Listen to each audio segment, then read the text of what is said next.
A equipe econômica do governo apresentou um pacote de novas medidas para compensar o aumento do imposto sobre operações financeiras.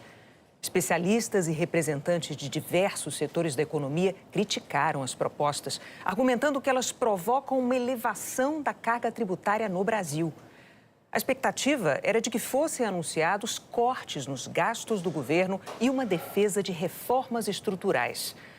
O presidente da Câmara disse hoje que não garante a aprovação dessas medidas no Congresso.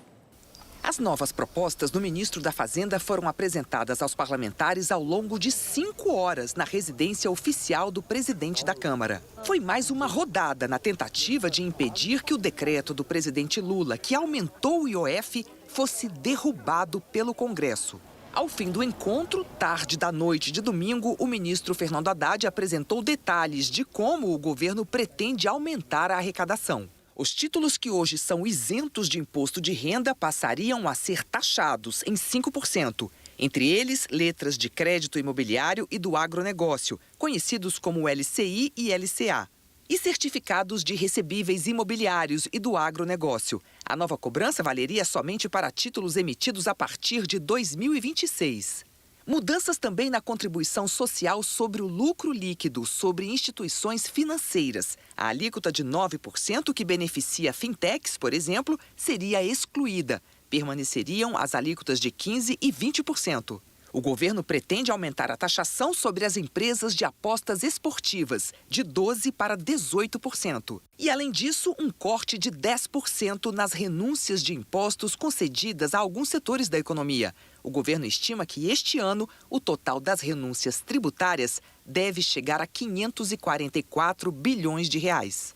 Mais uma vez, são propostas que aumentam tributos. Do lado das despesas, o ministro Haddad chegou a levar para o encontro com as principais lideranças no Congresso propostas de corte de gastos, incluindo o BPC, o benefício de prestação continuada, e o Fundeb, o fundo voltado à educação básica. Mas nada de concreto foi anunciado. De acordo com o ministro, ficou para um segundo momento. O que nós nos dispusemos a fazer é o seguinte: vamos fazer uma nova reunião sobre gasto primário, né? Mas já tendo um feedback das bancadas sobre quais os temas que vão ser enfrentados. Daqueles que já tramitaram, estão em tramitação ou podem vir a tramitar, né, de acordo com o pulso do Congresso, uma vez que nem sempre medidas de calibragem de gasto primário, né, que já vocês conhecem melhor do que o que já passou pelo Congresso, nem sempre isso é bem recebido pelo menos suficientemente para votar, para aprovar. O ministro da Fazenda disse ainda que o governo pretende ter uma alíquota elevada de IOF para algumas operações, sem detalhar quais seriam.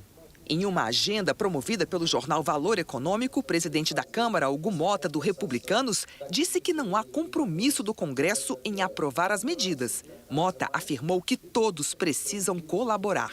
O governo, depois que nós fizemos a conversa para que eles pudessem apresentar uma alternativa ao aumento do IOF, trouxe lá as alternativas, falou-se pouco sobre o debate estrutural e falou-se mais sobre essa medida provisória que vem fazendo um aumento de tributo para alguns setores. Está todo mundo olhando a situação, mas ninguém quer abrir mão de nada. Ninguém quer abrir mão de nada. O cara que tem um incentivo não quer deixar de ter um incentivo. Quem está ali ganhando o salário acima do teto não quer deixar de ganhar o salário acima do teto. O parlamento não quer discutir corte de emenda. O governo não quer discutir isso porque mexe na base tal. O governo não quer discutir aquilo porque desgosta a base tal. Então, talvez seja isso que o país precise para a gente poder fazer uma reavaliação daquilo que não está certo.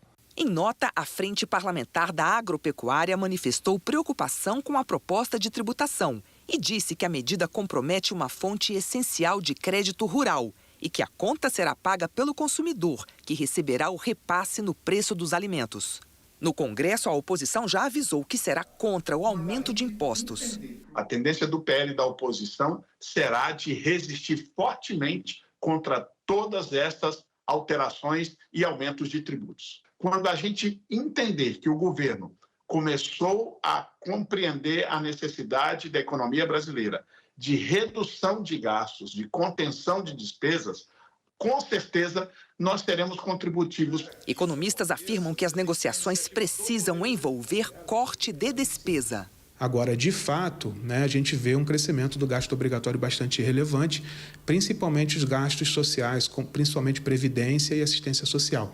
Nesses gastos, o governo tentou fazer algum ajuste no final do ano passado. Algumas medidas foram aprovadas, outras não, mas seria o caso, muito provavelmente, de retomar isso para frente, porque esse gasto precisa ainda de sofrer algum tipo de ajuste. Seria muito bom que o Congresso abrisse algum tipo de discussão em torno das emendas que ele tem ampliado no orçamento também. A gente tem que sair do discurso raso. Por exemplo, quando você fala em limitar um determinado programa social, as pessoas falam, está tirando dos pobres. Não é bem assim. Tem uma série de ineficiências, tem programas que não funcionam mais. O abono salarial, por exemplo, é um programa que custa caro e não chega nos mais pobres. Você tem o BPC, que é o benefício de prestação continuada, que é muito importante para os idosos pobres e para os deficientes pobres, mas está sendo capturado por uma avalanche de ações judiciais que pessoas de renda mais alta estão conseguindo esse benefício. As letras de crédito que poderão ser tributadas são uma das maneiras que o agronegócio e o setor imobiliário têm para arrecadar recursos. Economistas como Roberto Padovani dizem que o governo mudou o alvo, mas manteve a estratégia de taxar o crédito para fechar as contas. Continua apoiando o aumento de receitas. O que a gente está discutindo agora é a troca de IOF por outro tipo de taxação, mas não há uma outra estratégia. A gente tem que encarar o problema da estrutura de gastos do Estado brasileiro, que envolve temas como redesenho de programas sociais, indexação de gastos públicos, reforma da Previdência, reforma administrativa. Você tem uma série de temas que precisam ser enfrentados. Os setores que poderão ser impactados pelo fim da isenção do imposto de renda reagiram à proposta do governo. Disseram que a taxação vai aumentar o custo da produção e será difícil não cobrar mais caro do consumidor final. Em nota conjunta, associações do setor da construção civil afirmaram que, na prática, a medida aumenta em 0,5% o valor da taxa de financiamento, onerando ainda mais o valor da parcela em um contexto de juros altos. Os empresários do setor reconhecem a importância de buscar o equilíbrio fiscal, mas dizem que enfrentar esse desafio apenas pela via da arrecadação penaliza duplamente o setor ao taxar a produção e o investimento, o que afeta o financiamento habitacional, a geração de empregos, a renda e toda a cadeia produtiva da construção civil. A Confederação da Agricultura e Pecuária do Brasil disse que as letras de crédito do agronegócio são uma das principais fontes de recursos ao Plano Safra, o programa anual de financiamento para produtores rurais, e que as recentes notícias trazem grande preocupação ao setor, porque tendem a desestimular os investidores e impactar diretamente a quantidade de recursos para o crédito rural.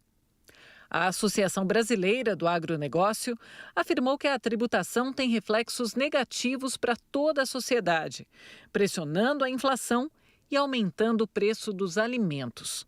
E a Federação Brasileira de Bancos advertiu a necessidade de que a questão fiscal seja discutida de forma estrutural e no longo prazo, para que o país não corra o risco de voltar a essa discussão em alguns meses.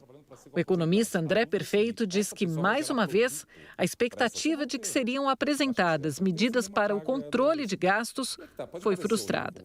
Parece, no final do dia, que existe uma incapacidade de construir um projeto com começo, meio e fim. A gente continua emperrado na dinâmica da política. O Brasil está enfrentando um problema político onde o Congresso ou não quer e não pode fazer esse debate e o governo também fica tímido em avançar nessas pautas. A somatória disso daí é esse sentimento de que sempre está faltando, sempre está faltando. Parece que sempre um improviso a respeito dos reais desafios da nação.